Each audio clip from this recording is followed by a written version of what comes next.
បាទសូមជម្រាបសួរសូមស្វាគមន៍មកកាន់ Channel Foreign Languages បាទសួស្តីបងប្អូនទាំងគ្នាបាទថ្ងៃនេះយើងវិលត្រឡប់មកជួបគ្នាម្ដងទៀតហើយតើបងប្អូនទាំងនេះសុខសប្បាយទេសង្ឃឹមថាទាំងអស់នេះសុខសប្បាយហើយតើមេរៀនដែលរៀនជាមួយលោកគ្រូបាទយើងយល់បានប៉ុណ្ណាដែរ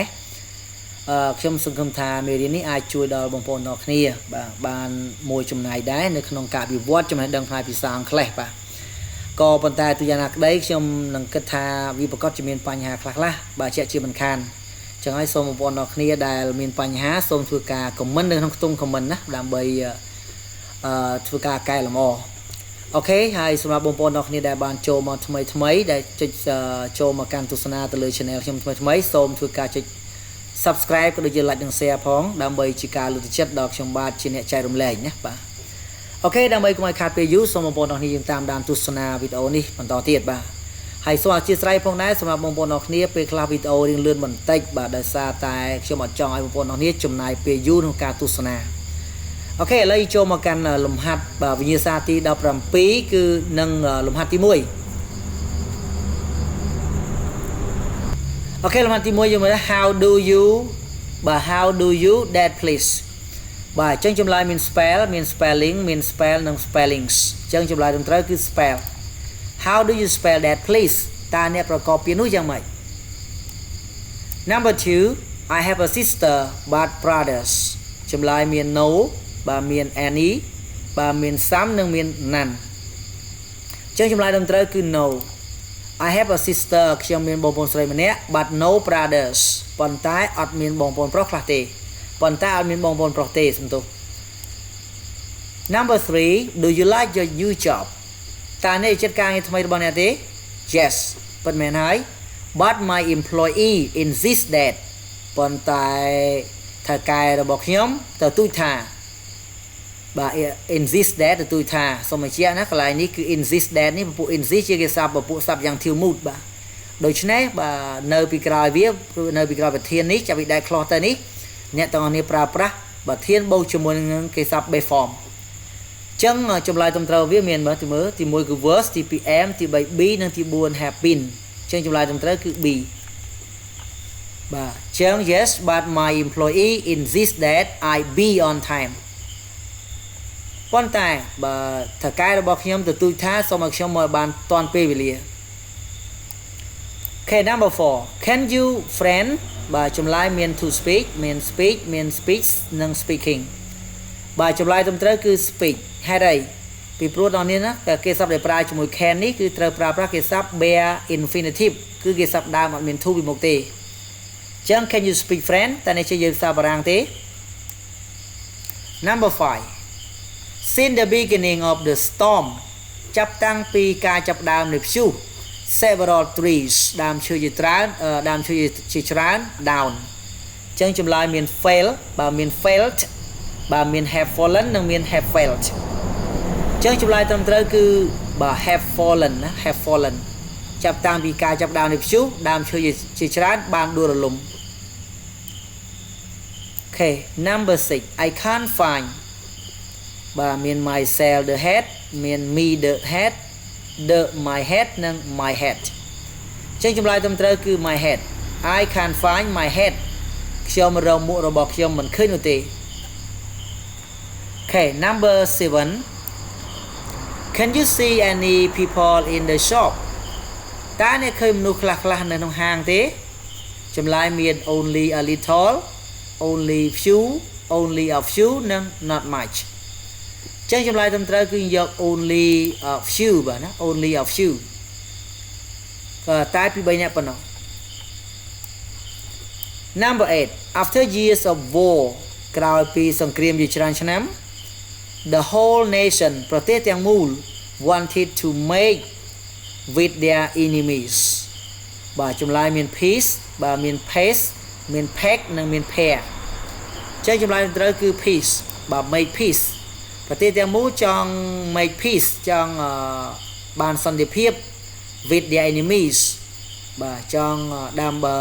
បានសន្តិភាពបាទជាមួយនឹងសត្រូវរបស់ពួកគេ Okay number 9 បាទលេខបាទ9 Code is this បាទមានចម្លើយមាន who មាន whom មាន whose និងមាន whose ចឹងកន្លែងនេះគឺយើងត្រូវប្រើប្រាស់ចម្លើយគឺ whose បាទ whose coat is this តើនេះជាអាវធំរបស់អ្នកណាបាទ number 10 tell me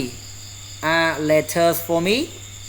ចឹងចម្លើយមាន those បាទមាន these និង that ហើយនិង them ចឹងគេប្រើ are ហើយ letter ជានាមចឹងត្រូវការគុណនាមគឺយក those are those letters for me តើសម្បត្តិទាំងនោះជាសម្រាប់ខ្ញុំឬ number 11 លេខ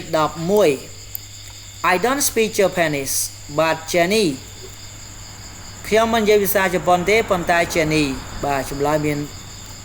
do មាន speak មាន does និងមាន is speaking it ចឹងចម្លើយត្រឹមត្រូវគឺ does I don't speak Japanese ខ្ញុំមិននិយាយភាសាជប៉ុនទេប៉ុន្តែ Jenny does ប៉ុន្តែ Jenny និយាយ does មក Jenny speaks okay number 12 លេខ12បាទ Vera is sick បាទ Vera ឈឺ but Charlie is បាទចម្លើយមាន good បាទមាន well មាន so និងមាន ill ចម្លើយត្រឹមត្រូវគឺ well well ជាគុណនាមបរិសុខសប្បាយណា how are you I'm very well ណាបាទ Vera ឈឺប៉ុន្តែ Charlie មានសុខភាពល្អ number 13 លេខ13 where are the បាទមាន children their books មាន children's books មាន children's books និង books children សូមបញ្ជាក់ដល់អ្នកសូមមើលណាបើ children ជានាមពហុវចនៈមួយដែលមិនបញ្ចប់ដោយ s ទេដូច្នេះអ្នកទាំងនេះយកចម្លើយទី3នេះគឺ children's apostrophe s books ចឹង where are the children's books តើសៀវភៅរបស់ក្មេងៗនៅឯណា number 14 លេខ14 she can hardly see it នាងស្ទើរតែមិនអាចមើលវាឃើញពាក្យ hardly see ឬ can hardly see បើថាស្ទើរតែមើលមិនឃើញចម្លើយមាន see very hard មាន is hard with it she cannot see it very well និង it is hard to see her ចឹងចម្លើយត្រឹមត្រូវគឺមួយនេះ she cannot see it very well នាងមិនអាចមើលឃើញវាច្បាស់ទេ number 15 លេខ15 I to go now បាទមាន am got had got និង have got ចឹងយើងយក have got ចម្លើយ I have got to go now ខ្ញុំត្រូវទៅឥឡូវនេះហើយ number 16 លេខ16 Janet and I live quite near each other ចម្លើយមាន from មាន nothing មាន at និងមាន us ចឹងចម្លើយត្រឹមត្រូវគឺ nothing អត់អីទៀតទេព្រោះប្រយោគរបស់គេពេញលេញហើយ Janet and I live quite near each other Janet ហើយនឹងខ្ញុំរស់នៅក្បែរគ្នាខ្លាំងណាស់បាទ Okay ជា number 17 ណាលេខ17 The thief was to 6 months imprisonment ចម្លើយមាន sentence ដែលមាន given មាន sent និងមាន charge ចឹងចម្លើយត្រឹមត្រូវគឺ sentence ណាបាទ The thief was sentenced to 6 months in prison ចោលត្រូវបានគេបាទកាត់ទោសឲ្យជាប់គុក6ខែ